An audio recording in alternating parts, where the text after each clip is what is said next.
What's up, everybody? Welcome back to Riff Revival, episode 13. So today I wanted to start the episode off just a little different. Kind of wanted to show some acknowledgement towards the community, the guitar video songwriting community out there. If you're new here, my name is Alan. I'm a guitarist, audio engineer, audio software developer, and I write riffs every week. If that sounds like something you're interested in, like, share, subscribe, do all that YouTube stuff. So as you know, this series and series like it are kind of getting some traction. I wanted to point out some of the creators that are doing some really cool stuff. There's some big creators and there's some smaller creators. I'm one of the smaller creators. I think this is really cool for the YouTube community, and let me explain. I know this really doesn't have anything to do with the guitar community, but bear with me here. I subscribe to a lot of fishing YouTube channels and gaming channels. And what I've realized is the community for these channels are crazy about that type of content. There are tons of creators making that sort of content. So the fishing YouTube community, there's tons of people, tons of personalities that create videos in that space.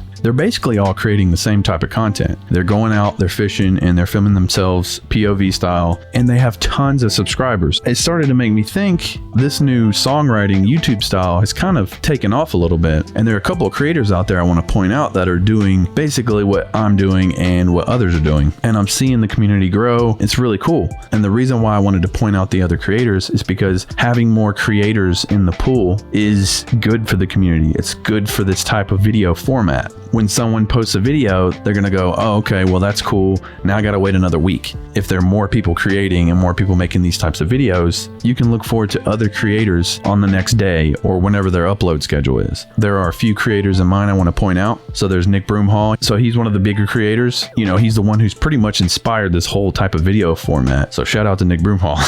I don't know how many times I've shouted him out on my channel. So there's another smaller creator. His name is Burry Calic.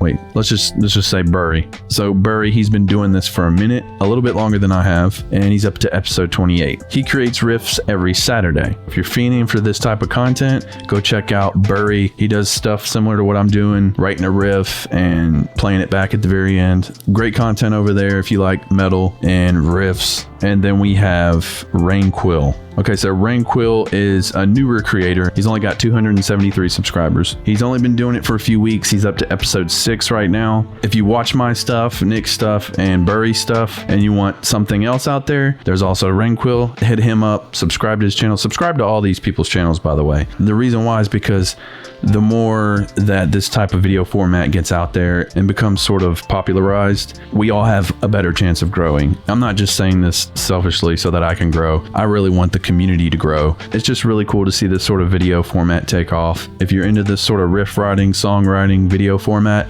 those are some channels you can check out. Also, if you guys know of any other people creating content like this, let me know in a comment below. I really want to support these creators, you know, commenting on their videos, watching them every week, you know, just being a part of the community and supporting one another, because that's what it's all about. I'll leave a link in the description for you guys to go check out those channels. And if you are out there and you want to create videos like this, I encourage you to do that. Start your own series up. Start writing in a different style. I mean, it doesn't have to be metal. Most of the people doing this are in the metal style, but I guarantee you there's people out there that want to see different styles, different flavors. And that's what's cool about this, that you can kind of see different personalities, different music styles, and that's what's going to make this grow as well. And to the creators that are already doing this, keep doing it. So today we're going to be working on the leads, maybe some production layers, things like that on the riff from last week, and we're going to see what we can do.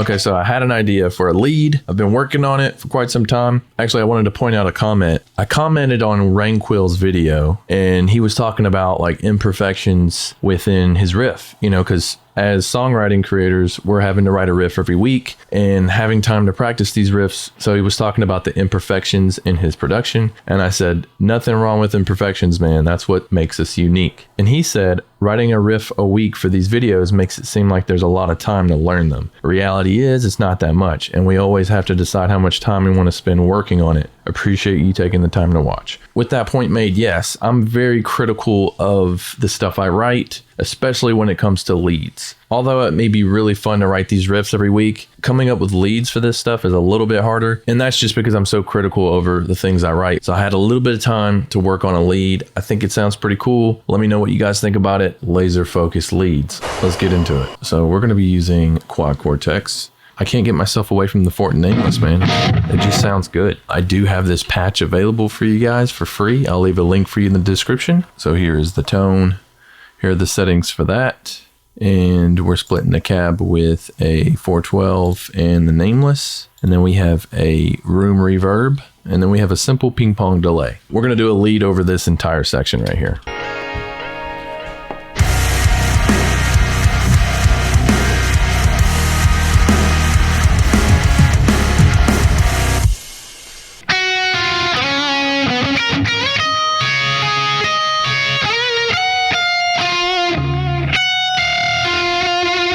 All right, I'm going to try to play through this the best I can right now.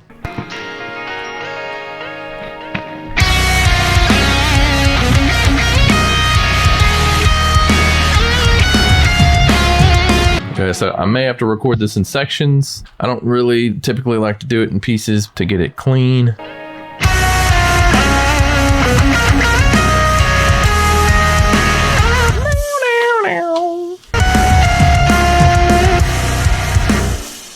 Okay, now we gotta do the next section.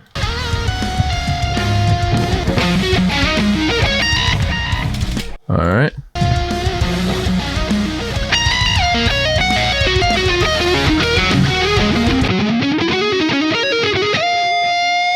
Okay, cool. All right, so we have most of it tracked so far. Still kind of need to work on a little bit. There is another ending sort of solo section here at the end. A lot of this is going to have harmonies too, so I'm already in here sweating.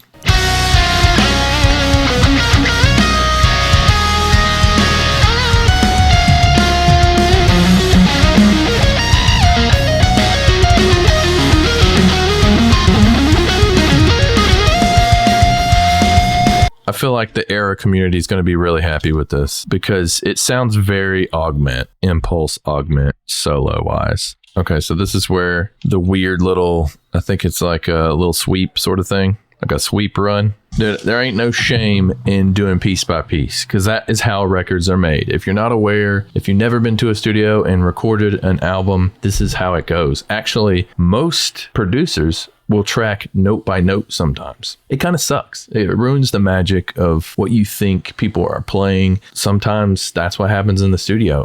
Whenever you have a high production and they want it to be super tight and have everything hitting on the grid and all this and that, that's how we recorded Impulse and Augment. Not all of it was note for note, but there were sections, like especially the leads, or at least like it was like 2 or 3 notes by note. So if it was like a run that was like or something like that, we would do, and then we would do and piece it together. It's essentially the same thing I'm doing now, sort of. I try to have a little bit more of a raw approach to my tracking. Yes, it sounds really refined and good when everything's hitting on the grid and super tight, but I like that human element, like sort of raw vibe to it. That's why in a lot of my videos, you don't really see me editing like really choppy or note by note, stuff like that. And I try my best to stay away from tracking things like slowed down. Number one, it just introduces artifacts into your track and sounds a little weird. So I try my best to track what I can. If it's just not possible, then, you know, I just leave it alone. Also, another factor is if I can't play it, I won't write it. But all this stuff I can play with some practice. I can play this lead, but right now I really haven't had much time to practice it. So doing it piece by piece is the only thing that makes sense, especially with having to do a riff every week. It leaves a little bit of time for me to kind of practice this stuff.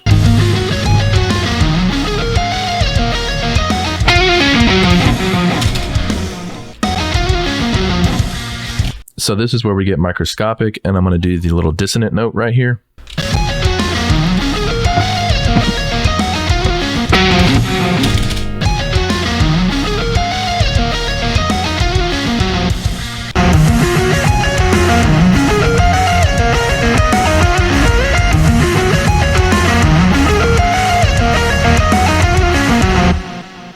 You know what I just thought of? Like, we're only like 53 seconds in and we're trying to do a solo. That doesn't make any sense. Yes, I know it's all Frankenstein together, but I can play it all the way through. So I did come up with a layer behind the lead, sort of like a clean layer. Like I did before, all I'm doing is cranking down the gain on both gain channels. For the Fort and Nameless,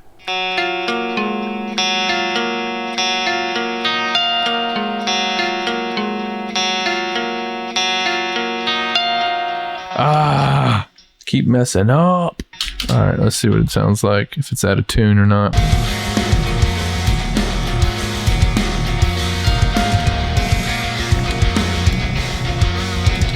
Okay, was a cool idea, but I don't think it works. We're gonna undo all of that. Probably need to do harmonies for this lead.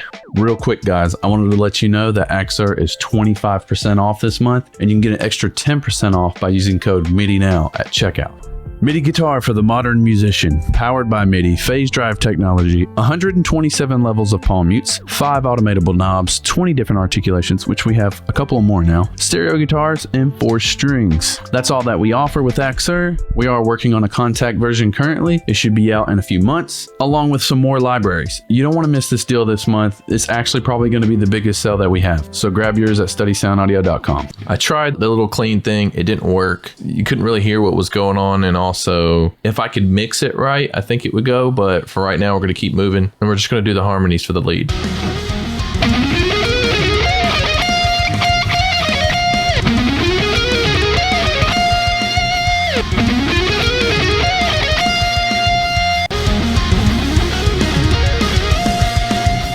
All right, so I think I got it. After that, we're going to do another harmony for the ending, which I think is my favorite part. And we're probably going to have to piece this one together because it's a little more difficult.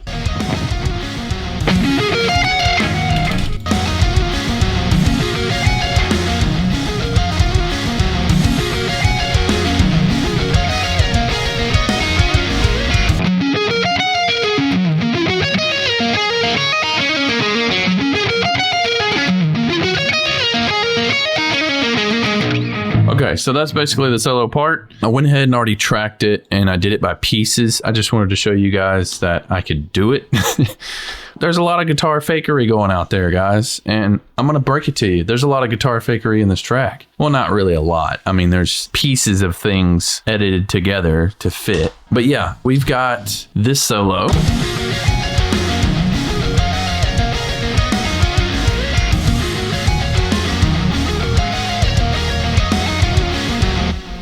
Not perfect, but it'll do. She'll do. I did have another layer that I wanted to do over the first half. My original idea was to not do the lead just yet because it's too soon. I don't know if I'm going to do that yet. Let me know in a comment. Do you guys think the solo should just go ahead and jump in right now where the song is, or should I bring it back later in the song? I think it makes sense to bring back later in the song because this very ending part right here with the harmonized solo could go on and kind of fade out the song. I can do like some more layers behind it too while it's fading out. Also, I didn't know what to do with this middle section, and I finally figured it out. So we'll listen again.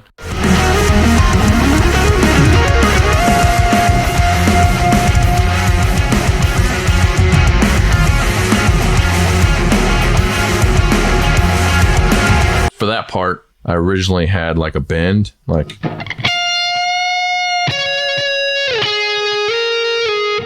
And it kind of just sounded a little boring to me. I just started with a.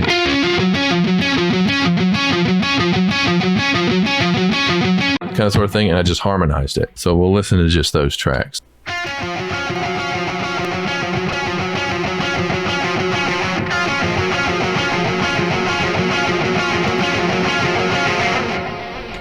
I kind of built it up. So when it first comes in, I kind of dipped the volume, -10 dB, and kind of gradually went up to about -5. I did the same thing here for the harmony, where it just kind of builds. It goes from -10 all the way to -5 here. It gives it this sort of ramping up feel. And then also added the synth below it right here. I thought that was a pretty nice touch. Just automated some reverb and delay on that part as well. And right here as well on the second guitar. So there's quite a few elements going on in this lead part. It's very busy. I do have another layer that goes over the first half. So it's basically like that little leady thing that I like to do where I open string kind of thing. To keep it from being too cluttered, I'm going to do that as a synth. Kind of just mix it a little bit, but I think we're pretty much done with the lead for today. I might go back and retrack a little bit of it just to get it super tight. So far, I'm loving the way it sounds. Let's move on to synth. It stops right here.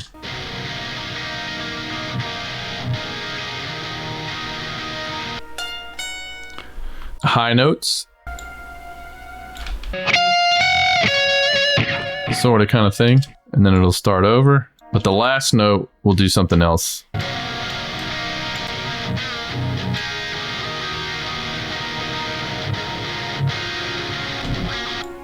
Okay, cool. All right, maybe we can harmonize these notes with the synth as well.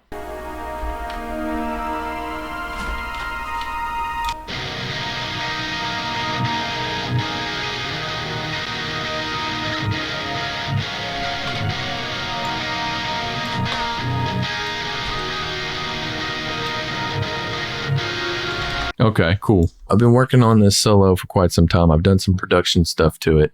I think it sounds awesome, actually. I haven't written a solo like this in a very long time. So a couple of things I've done to the production. First off, we have some synth layers. Synth build up right here. Just a quick little lift, and then we cut it off. And then the ending synth.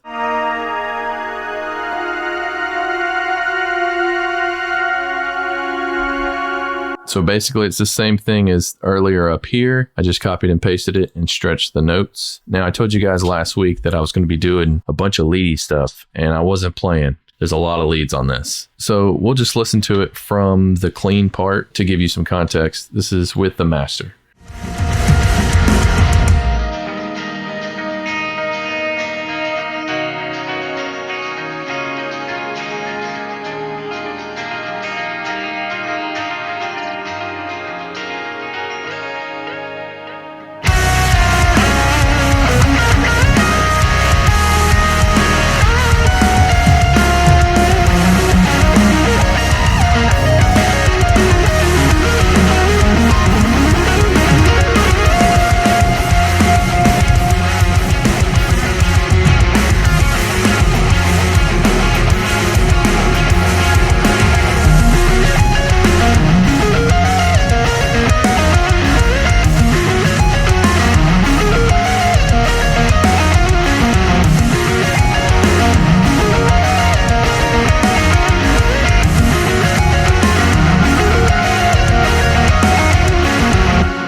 Nice. I love it. Now, I didn't love it at first while I was building it. It was just kind of one of those things where it was just like, it needs more, it needs more. And I think I added enough. Now, specifically, I want to talk about these leads a little bit because they're kind of unique. So I'm doing something pretty cool here that I've always done with my leads, and I do some weird harmonies. Funny little story, when I was recording Augment and Impulse with Brian Hood, he would ask me to play the part, I would play it for him, and he'd go, okay, what are the harmonies? And I would play the harmonies for him, and he would say, that's not a harmony. I'd be like, just wait, let me track it and you'll see. We would track the leads, and then I'd track the harmonies over it, and he'd be like, wow, that actually works. And it was then that I realized that the way that I write is different and unique because I don't go for the traditional like harmony. Sometimes I go for the octaves. I don't stick to a sort of formula or anything. I just kind of go by what sounds good to my ears. And I'm doing a lot of that in this lead part throughout the whole thing. Specifically for this ending part right here.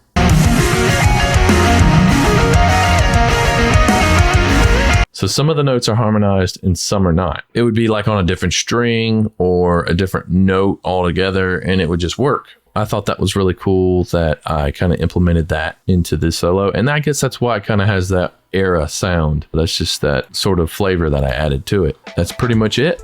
I know this episode wasn't really a riff. It was more of a solo, but hey, it still counts. Thank you guys so much for watching. I've been working on this riff for way too long. Oh, and like I said before, please go follow those other creators. It's really important that we support each other and keep the flow going of these videos. I myself like watching these other creators every time they upload, so you'll probably see me in their comment section. I'm all about helping out. I'm all about being a part of the community. Let's grow this thing, man. And like I said before, if you are thinking about starting a channel and creating videos like this, go for it, man. I'll be your first subscriber. Anyways, guys, it's been fun. Thank you guys so much for watching. Hope you guys enjoyed this week's episode. And if you did, please like, share, subscribe, do all that YouTube stuff, and we'll see you in the next one.